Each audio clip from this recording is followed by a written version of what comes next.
Assalamualaikum warahmatullahi wabarakatuh. Perkenalkan, nama saya Amalia, mahasiswa dari Universitas Sulawesi Barat, Fakultas Ilmu Kesehatan, Prodi Administrasi Kesehatan, kelas D. Di sini saya akan menjelaskan tentang penyakit rabies. Adapun poin-poin yang akan saya jelaskan, poin pertama, pengertian, yang kedua, penyebab, ketiga, diagnosis, dan yang keempat, pertolongan pertama dan pengobatan, yang kelima, komplikasi, dan yang terakhir, pencegahan. Penjelasan pertama yaitu pengertian rabies. Rabies adalah penyakit yang disebabkan oleh virus rabies. Penyakit ini menginfeksi saraf pusat dan biasanya menular kepada manusia melalui gigitan hewan yang terinfeksi, terutama anjing. Selanjutnya yaitu penyebabnya. Rabies biasanya disebabkan oleh gigitan atau kontak langsung dengan air liur hewan yang terinfeksi virus rabies, seperti anjing, kucing, atau hewan liar. Virus rabies menyebar melalui saliva hewan yang terinfeksi dan masuk ke tubuh manusia melalui luka terbuka atau selaput lendir.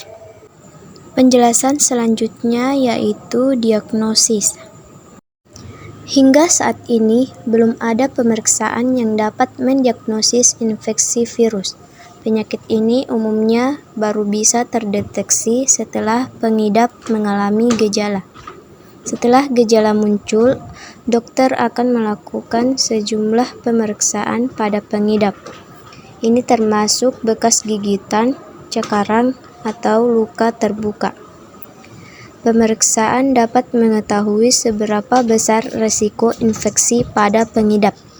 Kategori luka rabies dari intensitas keparahannya adalah kategori rendah ini berupa jilatan atau sentuhan di kulit.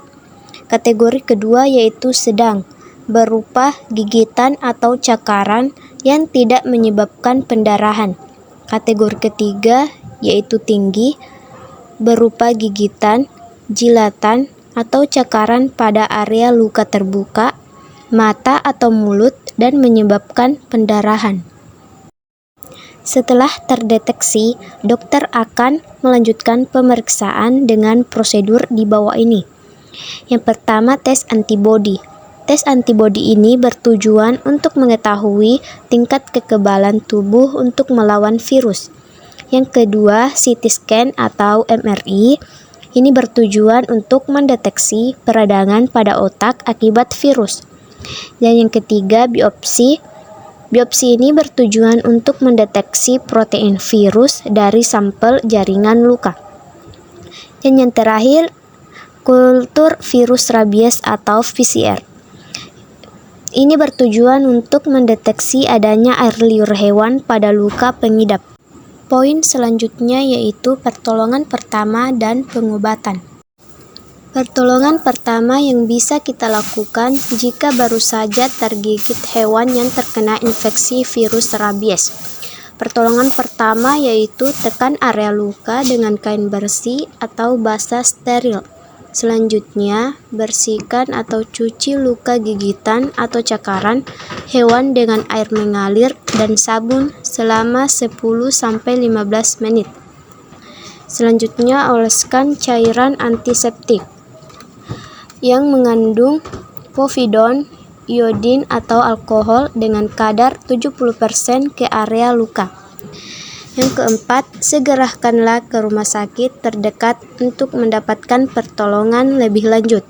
Dan yang terakhir, pemberian serum dan vaksin rabies. Tujuannya untuk membantu sistem kekebalan tubuh melawan virus ini, agar infeksi pada otak dapat kita cegah. Next, yaitu komplikasi. Adapun 7 komplikasi yang dapat terjadi. Yang pertama, distonia, yaitu kontraksi otot tanpa terkendali. Yang kedua, balismus, yaitu gerakan tubuh tanpa sadar. Yang ketiga, koreoatetosis, yaitu gerakan tidak terkendali berupa hentakan. Yang keempat, gangguan motorik halus. Yang kelima, gangguan pola berjalan. Yang keenam, masalah pada komunikasi verbal dan nonverbal. Dan yang terakhir, perubahan kekuatan motorik pada lengan dan tungkai. Dan yang terakhir yaitu pencegahan. Adapun pencegahan yang dapat kita lakukan, yang pertama, vaksinasi hewan peliharaan, terutama anjing dan kucing. Kedua, hindari kontak hewan peliharaan dengan hewan liar, terutama yang menunjukkan gejala.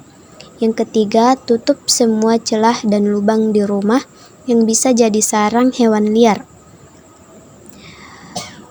Yang keempat, dapatkan vaksin rabies. Selain itu, pencegahan dan pemberantasan penyakit ini dapat kita lakukan dengan memberi vaksin rabies pada hewan peliharaan setiap 1 tahun sekali. Dan segera buat janji medis setelah digigit, dijilat, atau dicakar oleh hewan. Perawatan yang tepat dan cepat dapat meminimalisir risiko komplikasi yang serius. Itulah tadi sedikit penjelasan tentang penyakit rabies. Sekian dan terima kasih. Terima kasih atas perhatiannya. Wassalamualaikum warahmatullahi wabarakatuh.